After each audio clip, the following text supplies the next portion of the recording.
नमस्ते नेपाल अनलाइन स्कुलमा स्वागत छ। आज हामी प्यासिभको थर्ड पार्टको एक्सरसाइज गर्न जाँदैछौँ। हामीले पार्ट 1, पार्ट 2 को र पार्ट 3 को एउटा ग्रामेटिकल रुलको भिडियो गरेका छौँ अनि पार्ट 1 र पार्ट 2 को एक्सरसाइज यस्तै एक्सरसाइज गरेका छौँ। त्यो तपाईले हेरेर त्यहाँनिरबाट जान्न सक्नुहुनेछ। अब ढिलो नगरी सुरु गरौँ। फर्स्टमा complete the sentences using the correct form of the verb भनेको छ। 1 मा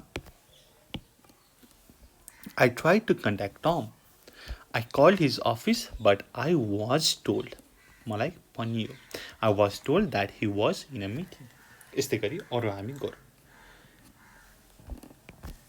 2 Amy retired from her job recently. She ... a present by her colleagues. अब उनलाई चाहिँ प्रेजेन्ट दिएको थियो by her colleagues. पास्टमा लेख्नु पर्यो। She was given a present by her colleagues. 3 I didn't know there was a meeting yesterday. मलाई थाहा थिएन, मलाई कसैले भनेन। I त्यसपछि अब wasn't told.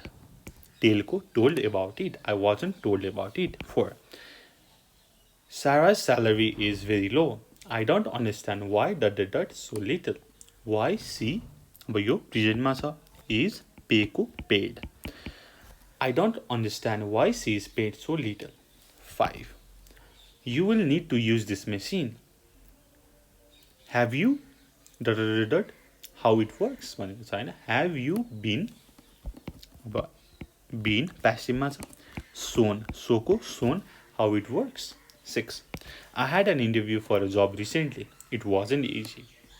I ... asked अब asked त छैन। I ... some questions that were very hard for me to answer. I अब had an interview recently भनेपछि पास्टमा छ। I was asked को asked. I was asked some questions that were very hard for me to answer. 7 They didn't tell us much about the project. We ... enough information. We हामीलाई पर्याप्त information दिएको थिएन। We भनेपछि were लाग्ने भयो। We were अब not छ we weren't give को given enough information. 8 I was surprised to get the job I applied for. म त surprised भएँ। I didn't expect ... it. I didn't expect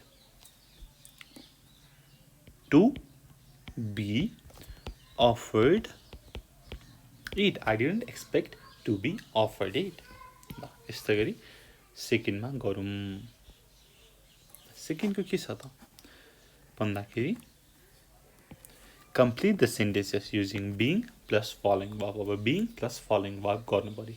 अब being हुने बित्तिकै continuous को चाहिँ passive भनेर बुझ्नु पर्यो। either present अथवा past। यो हेरौँ। 1 मा Steve hates being kept waiting. Keep को kept. 2 मा we went to the wedding without अब wedding मा जानको लागि इन्भाइट चाहियो तर हामीहरू इन्भाइट बिना नै गयौँ। We went to the wedding without being अब verb 3 इन्भाइट को without being invited. ल त्यसपछि 3 मा I like giving presents and I also like अब दिएपछि त चाहियो नि आफूलाई। I also like being given them. 3 give को given. It's a busy road and I don't like crossing it. I'm afraid of ... छैन। I'm afraid of knockdown. I'm afraid of being थप्नु पर्यो। I'm afraid of being knock को knocked है ed. I'm afraid of being knocked down. ठीक छ। Okay. 5 How do you avoid ... by mosquito? अब being त हाम्रो क्वेशनमै भनेको छ being. How do you avoid being अब मस्किटोले त टोक्छ। How do you avoid being bitten by mosquitoes? 6 I am an adult. I don't like अब being छँदैछ। I don't like ... like a children अब treat. I don't like being treated Treat को verb 3. I don't like being treated like a children. 7. You can't do anything about ... in a traffic jam.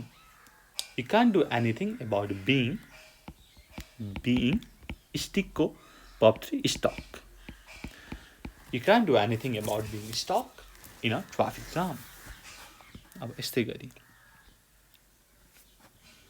यहाँ छ complete the sentences using get or got plus following verbs in the correct form भनेर भनेको छ।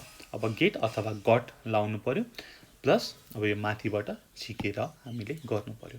1 number, there was a fight but nobody got hurt. 2, Alex got by a bee while he was sitting in the garden. अब was भइसक्यो, was भनेपछि got. Alex got stung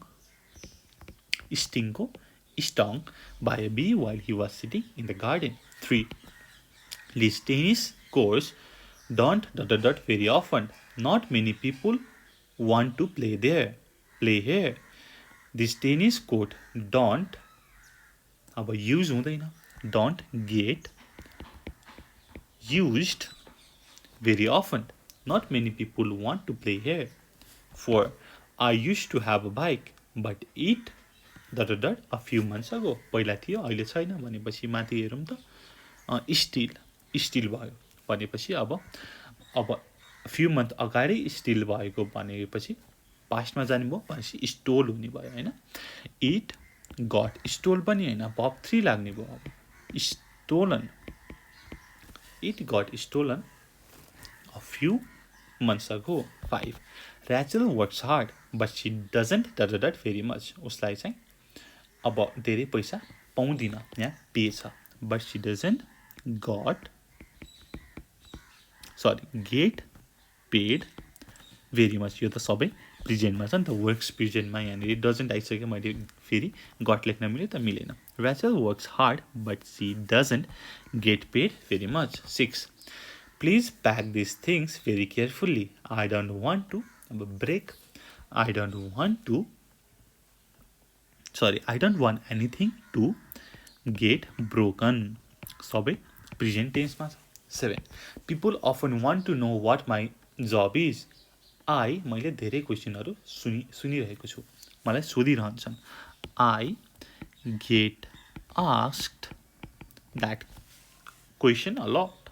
8, Last night अब last night भन्ने बित्तिकै पास्टमा गइसक्यो, get अब got हुने भयो। लास्ट नाइट आई गट अब स्टप बाँकी छ, अब स्टपको verb 3 stopped. हेरौँ है त मिल्छ कि मिल्दैन। Last night I got stopped by the police as I was driving home. One of the lights on my car wasn't working. So sad, है न? Last night I got stopped by the police as I was driving home. One of the lights on my car wasn't working. भनेर छ। यस्तो छ। अब last one, complete the sentences भनेर छ है। I have been offered the job but I don't think I will accept it. 2, I don't get invited to many parties. अब यसपछि 3 मा which year ... you born in भनेपछि पास्टमा छ, you भनेपछि which year were you born in. 4, I haven't been ... any information. मलाई केही पनि information दिएको छैन। I haven't been given any information है, यो चाहिँ केमा छ त, प्यासिभमा छ। 5, I didn't know the way so I got म हराएँ, so I got lost. 6, he doesn't like ... interrupted when he is speaking. He doesn't like being interrupted when he is speaking. 7, how did the window ... broken? What happened? कसरी broke? अब कसरी फुट्यो? How did the window के चाहिँ हुन्छ त, get broken. How did the window get broken? अब किन यहाँ गेट लेखेँ, यहाँनिर डिड छ, अनि यसलाई एन्सरमा आउँदाखेरि the window got broken by ... है त, मैले यहाँ गेट लेखेँ किन यहाँनिर अगाडि डिड छ। 8 मा she is a voluntary worker, she ... get paid हैन उ चाहिँ भोलुन्टरी वर्कर हो भने उसले पैसा पाउँछ त पाउँदैन नि सो हाम्रो यहाँनिर प्रेजेन्ट छ हामीले प्रेजेन्टमै लेख्छौँ सी डजन्ट गेट पेड है यहाँनिर किन त मैले डजन्ट लेखेँ अर्को एउटा रिजन यहाँनिर गेट छ नत्र त गेट्स हुन्थ्यो नि त so 9 number I dot born in small town in the north of the country भनेपछि पास्टमा भइसक्यो आई वाज born हैन सो 10 मा we had to do what we did we हामीलाई अरु कुनै चोइस नै दिएको थिएन we weren't given any choice ला यसरी हामीले प्यासिभको 3टा एक्सरसाइज गर्यो 3टा लेक्चर गर्यो र तपाईले त्यो सबै हेर्न सक्नुहुन्छ तलको डिस्क्रिप्सनमा सबैको लिंक हामीले दिएका छौं है यति भन्दै thank you so much for watching until next time goodbye keep learning 𝘊𝗃 piece